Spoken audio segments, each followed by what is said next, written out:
Welcome to the Winning Move podcast. Today, we're going to talk about quite a bit of things, but today's topic is: are you painting the vision for your company and do they see where you're going? It's something I've been struggling with. Let's tune in. Welcome to the Winning Move podcast. I'm your host, Stratton Brown.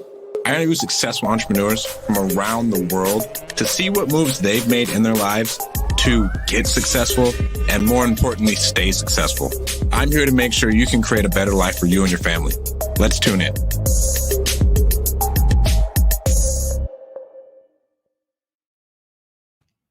Man, welcome to the Winning Move podcast. Let me know if you guys are watching, if you can hear me, all that good stuff. But first, please do share this, like this, subscribe if you're watching it on YouTube, share it with your friends, share it on social so we can get the message out to some more people. But today I'm going to talk about, a couple things, right? I've been traveling a little bit. I went to the $1 Million Meeting event and it was amazing. Shout out Mike Hambright. And then I did a Front Row Dad Summit that my friend, a guy who Kalani and I are in a mastermind with, Mike Wagner, he referred us to. And I'll start off with that one, man. It was a little bit different. Right now I'm choosing between Front Row Dads, Investor, Fuel, and GoBundance on another mastermind that I want to join. And I really liked Front Row Dads because it's the only group that focused on being a high-level business owner and still being a good father, right? And the number one thing that I still do need to work on, well, I feel like you always need to work and grow more, is being a better father and spouse, right? Scheduling in those times into my calendar to where I need to have them in my calendar.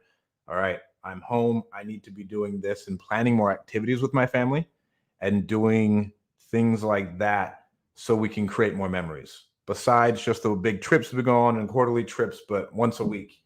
And then every day, like, hey, here's the time I have blocked out, because it gets so hard, especially for me now. If it's not in my calendar, it's not getting done. It'll get hard to let those things slip through the cracks, dude.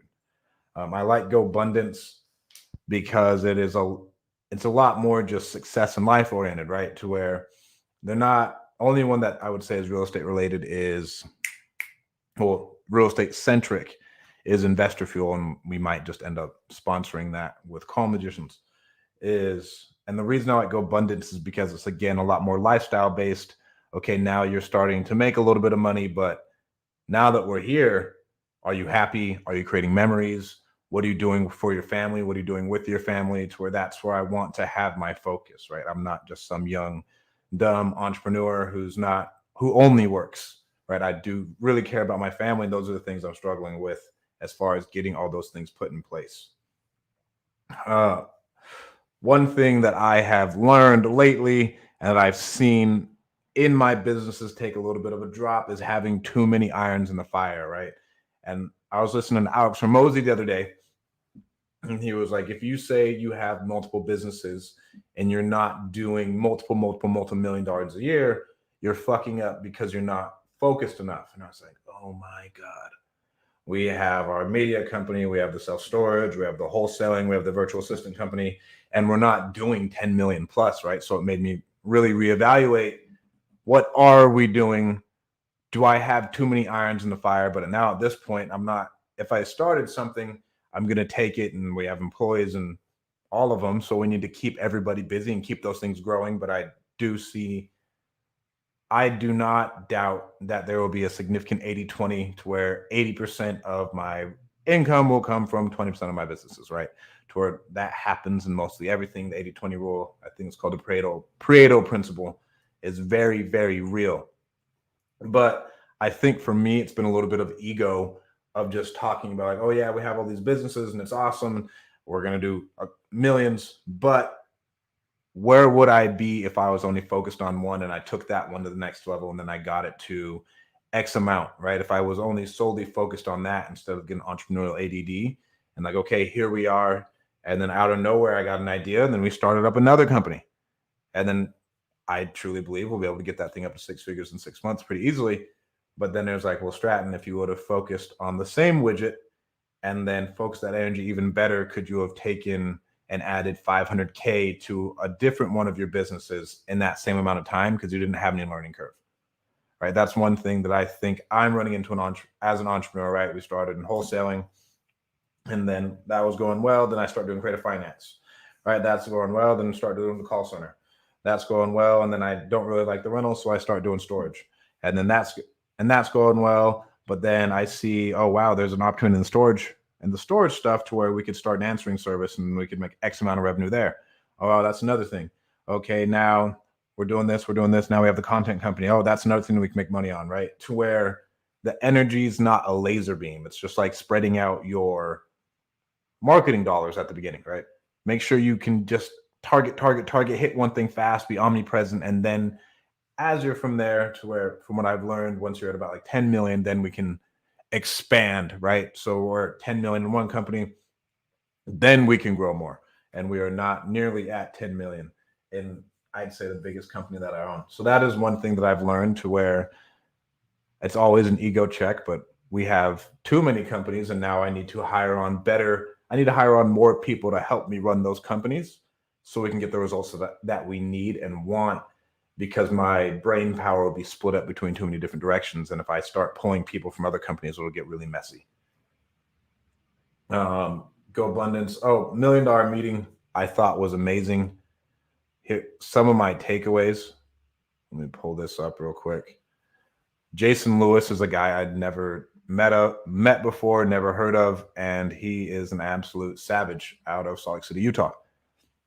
And his big thing was how to be the best visionary possible, and that really resonated with me, because when you get to a certain level, your job as a visionary really is like ideas, culture, mission, values, and goals, and painting that whole thing for everyone else. How can I get everyone else bought in? And then I realized from what he was talking about, I was like, bro, you are not hammering enough where we're going, what we're trying to do, what we want to do, how we can change everyone's lives, right? And getting more buy-in from the people.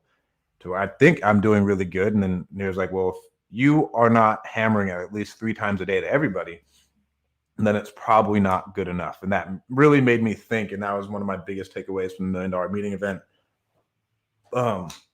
One thing that he really does that I like, I try not to take any meetings until 10:30 Pacific Standard Time in my personal life, just so I can do stuff with Kalani, do stuff with Zeno, take him to school, do some storage stuff.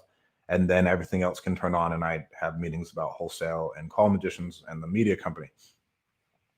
And he has 2 phones. His assistant has 1 phone number, and only if anybody calls him on, he calls the bat phone. Shit better be on fucking fire, because he doesn't want any disturbances before 10:30 in the morning. And I really, really like that. And I think I'm going to go buy another phone and put that in place just to eliminate that distraction. And then the next thing I am doing, I've started, now our social media company is really handling my social media to a point to all I do now. What I'm going to start to do is I'm going to record whenever I have a story, and I'll just send it in Skype to my team. They'll add everything, make sure it hits all the points we need it to, make it a poll or whatever, and then call it a day, just so I can have deeper focus and deeper work. Because now, all of your day gets eaten up doing just a lot of shit, and then social media goes into that a lot of shit, to where if I can focus more and then that social media is handled for me. Like I said the other day, I pay someone just to consume and like tell us the trends that are going.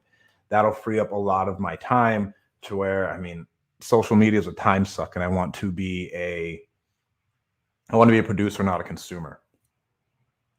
Same productivity training is one thing that Jason recommended, getting a second phone.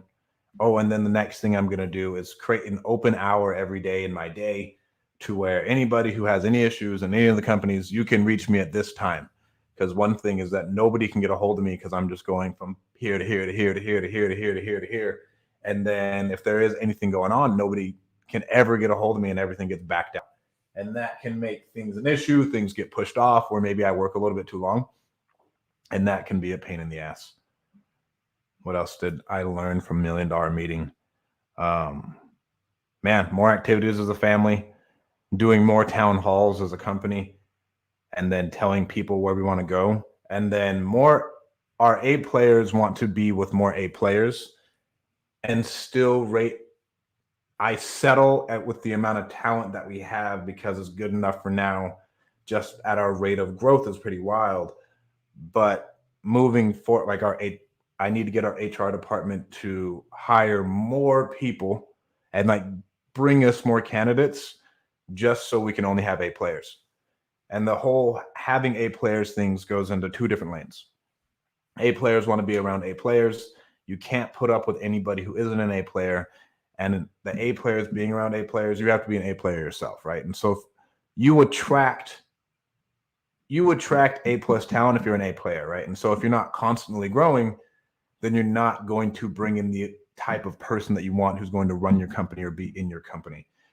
To where, right, if I'm not at a level to hire someone who's going to make $250,000 a year inside of my company, then I won't attract that person, and then I won't have the level of talent to run that company because I'm not there, and they'll look at me like, man, you don't even know where the fuck we're going. Like, who are you? You're a schmuck, right? To where if you have to be constantly growing to attract those A players and then retain those A players, and then still painting the vision for those people so they know where we're going and how we're going to change lives, how we're going to change their life, how we can help them accomplish their goals. And that for me is the hardest thing, right? Painting that vision and creating a better culture. One thing that we are implementing is creating a town hall to letting everybody choose a charity. And you guys know I like donating to charities. Choose a charity that they like. We'll have a company-wide vote between all the companies and the little different sections. What charities do you guys think we should vote for? We'll donate to, and then I'll donate money to that charity. And I think that'll create more buy-in. And people have said it helps more, right? But at least they're a part of it, right? And that creates a little bit more fun. Jason Lewis had a really amazing retirement opportunity that he'd give all his employees as well that I'm going to implement. What else do we have? Oh, Jerry Green had some awesome takeaways of set clear income goals based on lifestyle and that you want in your timeline, and then reverse engineer from there. And it's really easy to say that, but then it gets a little bit harder. And then I have a couple more. Go Abundance, $1 Million Meeting, Front Row Dads.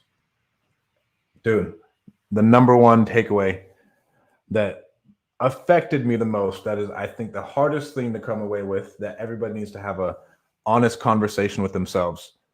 You make as much money as the amount of growth you have, or the amount of skills that you have, or the amount of value that you bring to the world. And when I say that, I'm sitting there and Donovan Ruffin is getting up and speaking, and I talked to him the night before. Probably doesn't even know who I am. I'm going to try and get him on my podcast. But his company is going to do $10 million this year, and he's a year older than me. And I was just like, holy shit, what am I doing wrong, and where am I not growing enough, right? Because he has developed the skills in order to get there. And you don't want to comparison as the thief of joy, but at the same time, it really brings you back down to reality of being like, okay, man, so if he's doing that, number one, you're probably thinking too small.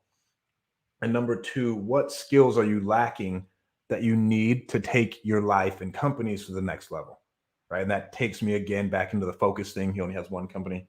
And then all of that other stuff that really is, I think it's a hard conversation for most people to have, right? To where you're like, oh man, we want to do so much more, but are you growing to the level to make more money?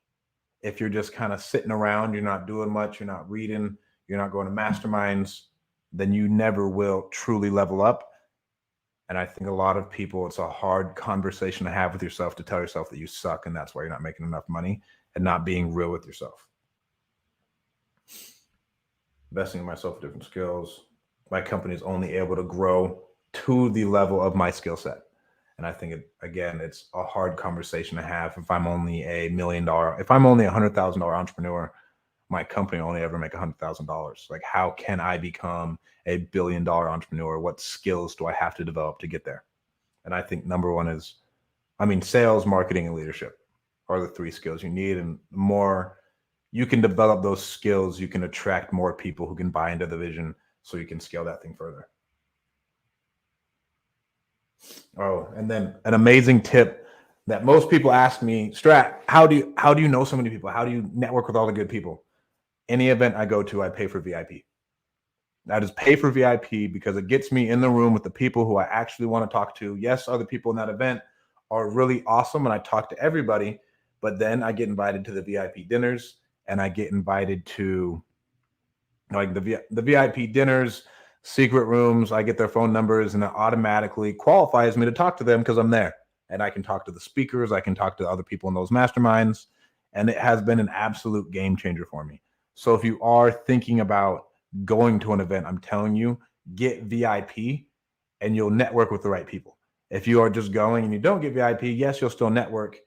But from what I found, every time I go VIP, I meet the people who I do want to meet, who I know are going to push me to grow, or I can pick up as clients, whatever it is. But that's how I've grown my network so much, is going to the events and then paying to go VIP to said event. So I'm with the people who I want to bring on my podcast, right? Because odds are that person is in VIP or they're a part of the mastermind or whatever it is. And that's all I got for this week, guys. If you guys are struggling, I tell you, reach out. If you guys are struggling with deals, struggling with leadership, struggling with motivation, we try and put out as much content to help you guys. And then if you guys have any deals in the Central Valley, reach out to me. Let's JV. Let's make you some money. We got a pretty strong buyers list. Thank you guys so much for tuning in. And Cigar Nights is sold out. Thank you guys so much. I'm pretty sure we're going to get close. We'll be at like $3,500 to $4,000 donated to charity because of Cigar Nights. So that's pretty awesome. Thank you guys so much. Everybody have a great day.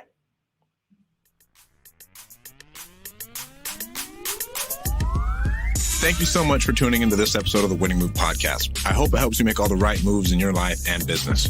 Please make sure to go like and subscribe on any podcast platform that you're listening to, and make sure to go follow me on Instagram at StratDaddy. Thank you guys so much. I'll